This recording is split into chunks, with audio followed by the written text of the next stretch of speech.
Journalism has always been my dream. About a decade ago, I graduated from journalist school, aspiring to be a frontline reporter, doing breaking news, and maybe making a small difference in Hong Kong. My older colleagues told me this. Are you sure? The pay is so low, first, and print media is dying. Newspaper is dying. Why do you want to be a journalist? I ignored the gloomy voice of these experienced colleagues, and I became a reporter at South China Morning Post in Hong Kong, covering topics from healthcare, human rights, and social injustice. Now I have become a journalist for 10 years. The print media isn't quite dead yet, but we are now facing a new threat, a threat that practically every newsroom from around the globe are facing. Our readers are aging.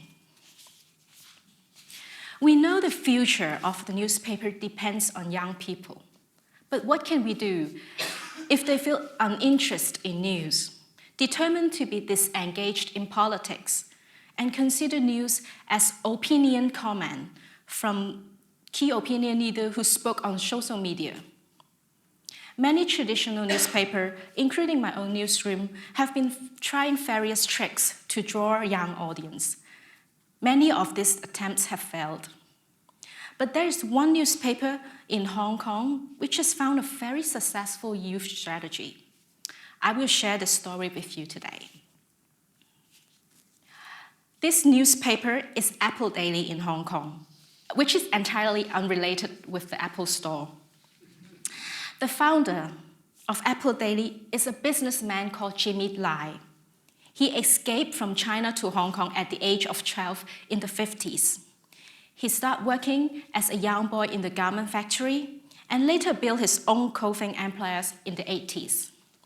Now, Jimmy Lai is an anti-Chinese tycoon in Hong Kong. He is very active in local protests. After the bloody crackdown in Beijing Tiananmen Square in 1989, Jimmy Lai decided to build his own media business. He started Apple Daily in 1995 with a very clear and perhaps dangerous mission: to serve as a loudspeaker for democracy and to undermine the communist system. He has been seen in the protest site in Hong Kong very often himself. This is a picture of him being tear-gassed during the Occupy protest in 2014. The back of him even ended up on the cover page of Time magazine. What makes Apple Daily so special is this. It is openly anti-Beijing and downright going against the Hong Kong government. It would go as far as to back Hong Kong protests and actively calling people to the streets. This is a front page in 2012 with the headline that says, "Let's go to the street tomorrow. Defend Hong Kong's dignity." Apple Daily is now the second largest newspaper in Hong Kong in terms of print circulation. It is so successful that the Beijing loyalists have openly called out to pro-Beijing companies not to place any advertisement in this paper in an attempt to kill it slowly. But there is something more special about this paper. It has now also adopted a very peculiar and very successful youth strategy. They use videos to attract young audience. Let's take a look with this video how they report on this scandal when golf star Tiger Woods had a car crash after a fight with his wife in 2009. 因为这是吵架，老婆抓伤女的脸，他一气之下开车离家，老婆追出来，还用手杆超车，只转头查看，一分神就发生这起撞车意外。 Apple Daily called this action news. They have been producing this kind of videos since 2008. And this is what Jamie Lai says. He has this vision to turn his media empire into digital. And in order to expand the readership and target those people who originally do not read news at all, he used this action news as a way. It targets especially the young people.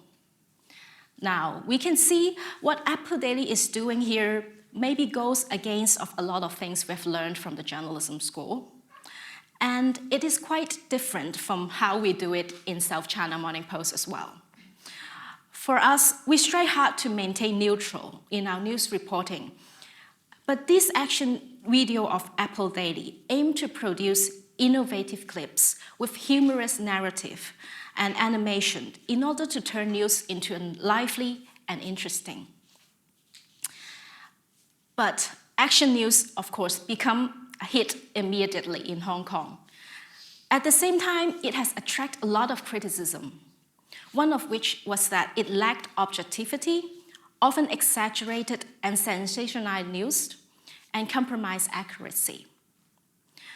But since it have taken off 10 years ago, the hit rate of Apple Daily website surged steadily. Besides dramatic, interesting story like Tiger Woods, it also started to package political news at action news too. In a population of about 7 million people in Hong Kong, the hit rate of Apple Daily is now about 2 million. A large proportion of readers are youngsters. It is common to see teenagers in Hong Kong, some even in their school uniform, watching action news on the public transport, giggling and laughing about the politics. During the latest uprising in Hong Kong, which lasts for about 7 months, Open Daily has openly backed a protest and condemned police and the Hong Kong government on a daily basis. And as we know, most of the activists in the protest are young people, and many in their teens. In the next video, Apple Daily make fun of the police. This video was published 2 months ago.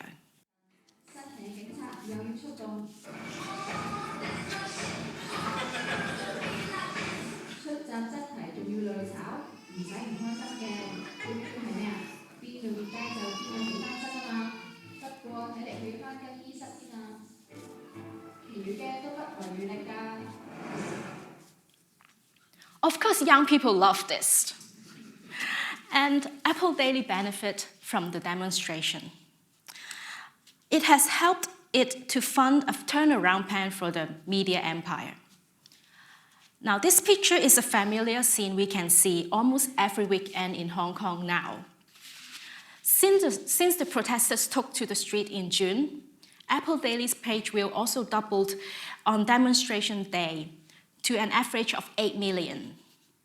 Its stock is up by 60% since the protest, compared with an overall drop of 4% in Hong Kong stock market.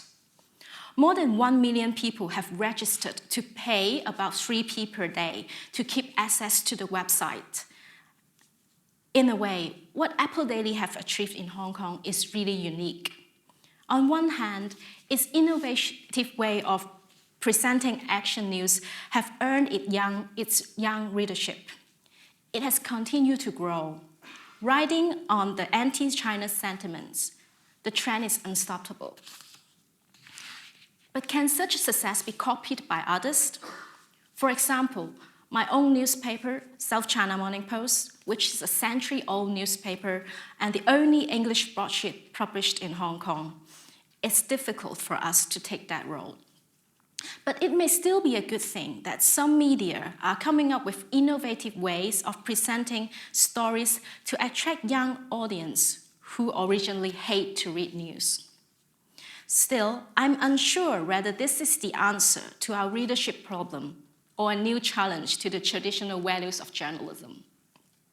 As it goes, perhaps there should be new rules and guidelines being drawn up to regulate this kind of tactics and make sure it's up to professional standard of journalism.